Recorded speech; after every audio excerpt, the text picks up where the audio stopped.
Bonjour chers amis, c'est Nisrine Risk de Beyrouth et j'ai le plaisir aujourd'hui de m'adresser à vous pour cette présentation titulée Des avantages de la prévention combinée. Au tout début, quelques définitions. D'après l'ONU-SIDA, la prévention combinée du VIH est le recours simultané et stratégique à différents types d'interventions préventives, sont biomédicales, comportementales et structurelles, conçues pour répondre aux besoins de prévention du VIH de personnes et de communautés spécifiques. L'objectif est de réduire le nombre de nouvelles infections. Et ces principaux outils de prévention combinée, comme on l'a dit, sont divisés en interventions biomédicales, telles des préservatifs, le dépistage du VIH qui est rapide, standard ou anonyme, test and treat, le dépistage des infections sexuellement transmissibles, le traitement aussi, de même que la prophylaxie post-exposition, PPE, et la prophylaxie pré-exposition, PrEP. Les interventions structurelles, elles concernent la législation politique, engagement financier favorable des gouvernements, promotion de la justice sociale, la lutte contre la stigmatisation, discrimination, autonomisation communautaire et aussi lutter contre la violence à l'égard des personnes issues des populations clés. Par rapport aux interventions comportementales, celles-ci comportent les informations éducation ciblée, éducation sexuelle complète en milieu scolaire, les conseils au niveau communautaire interpersonnel, les médias sociaux, technologies mobiles pour fournir des services de prévention aux populations clés, marketing social de préservatifs et permettre de surmonter les obstacles structurels à l'accès aux services de prévention, de dépistage et de traitement. Et l'importance de la prévention combinée dans la réduction des nouvelles infections est vraiment assez claire parce qu'aucune méthode ni approche de prévention unique ne peut stopper l'épidémie du VIH à elle seule.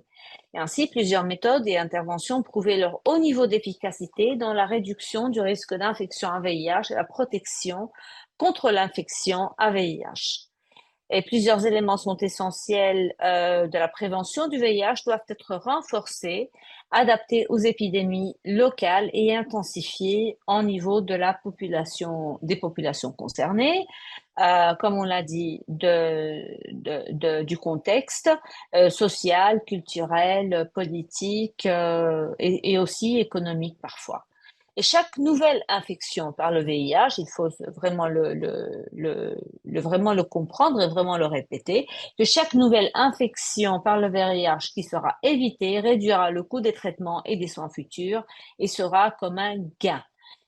Et de là, il est important de vraiment stresser cette importance de la prévention combinée pour réduire les nouvelles infections. Et vraiment, les programmes combinés de prévention du VIH contribuent à réduire l'incidence du VIH, donc, dans plusieurs pays à forte prévalence.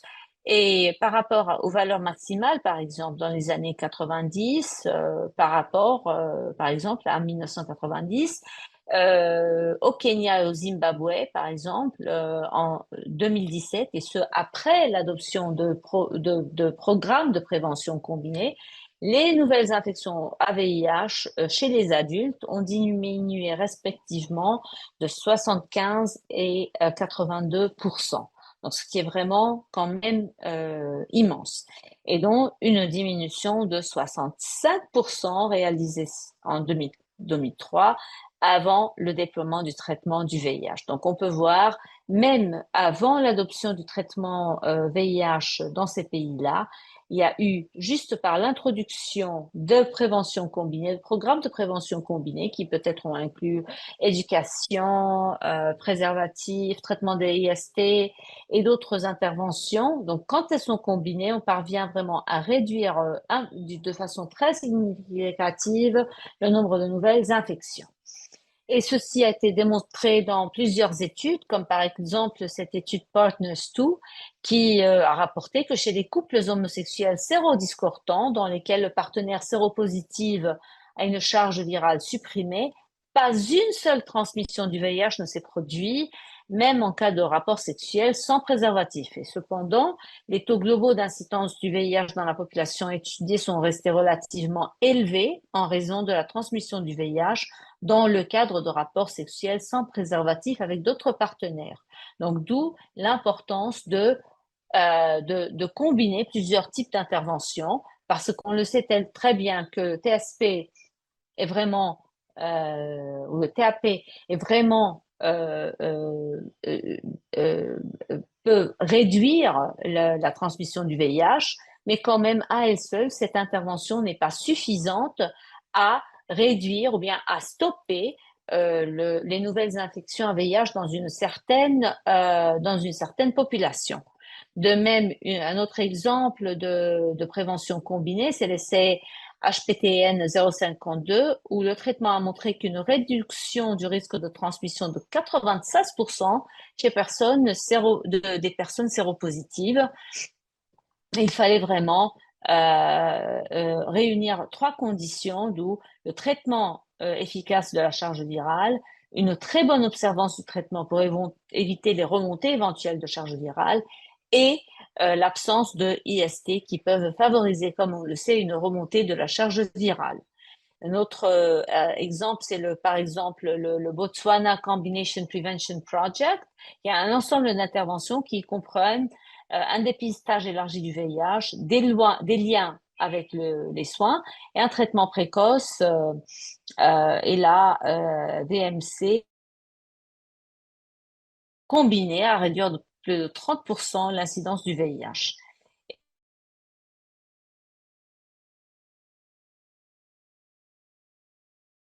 En Ouganda, a évolué une approche de dépistage et a révélé que l'intervention réduit la mortalité liée au sida. Donc, l'incidence, si on parvient vraiment à réduire cette chute, par contre, une étude longitudinale nationale d'un programme social de subvention.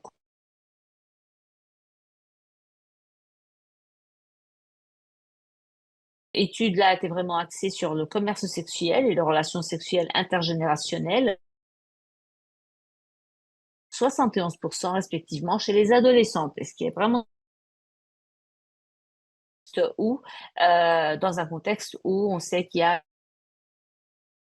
du VIH chez, par exemple, les adolescentes. Et pour dire un mot des paquets d'intervention pour les populations clés deviennent vraiment assez importants. Et comme on le sait, les programmes de prévention combinés peuvent offrir une approche plus holistique, si vous voulez, et adaptée aux soins spécifiques des populations clés. Et, et dans ce cas-là, on stresse sur l'importance du dépistage régulier, de l'accès aux tares et de la distribution de préservatifs et éducation sur leur utilisation. De même que créer des programmes de réduction des risques consommateurs de drogue et favoriser l'accès aux services de santé sexuelle et reproductive qui est très important.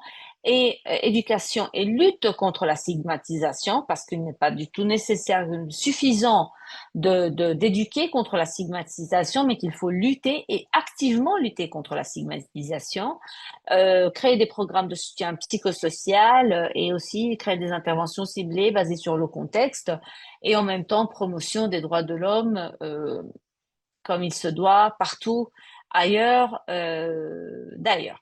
Donc, les paquets d'intervention pour les populations clés, certains exemples comme par exemple l'India AIDS Initiative, AVAN, c'est un programme qui a été mis en œuvre en Inde et qui cible spécifiquement les travailleurs du sexe et les hommes qui ont des relations sexuelles avec les hommes et des consommateurs de drogue, donc les populations clés. Et plusieurs phases, dont l'établissement de la confiance et des accès aux services, l'élargissement des services et renforcement des capacités, suivi par la phase 3, le renforcement des systèmes communautaires et le plaidoyer, et finalement la transition vers la durabilité qui est quand même assez important aussi et qu'il faut vraiment entretenir et planifier quand on met en place des programmes pour établir, si vous voulez, et faire en certain que ces programmes vont durer. Et donc, l'impact de ce programme Avahan en Inde a vraiment été tel que la proportion des travailleuses de sexe déclarant étant violées au cœur de la dernière année est passé de 30 à 10%. La proportion de TS qui ont utilisé un préservatif a augmenté de 70 à 82%. Et les arrestations antérieures sont passées de 9,9 à 6,1%. Et les arrestations en cours de la dernières années sont passées ont diminué aussi de plus de la moitié, de 5,5 à 2,8.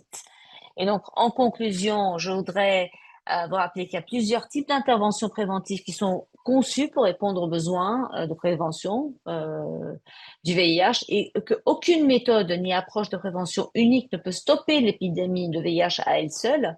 Il faut plusieurs méthodes et interventions prouver leur haut niveau d'efficacité dans la réduction du risque et que et que le message, c'est que le programme de prévention combinée peuvent offrir une approche plus holistique et adaptée aux besoins spécifiques des populations.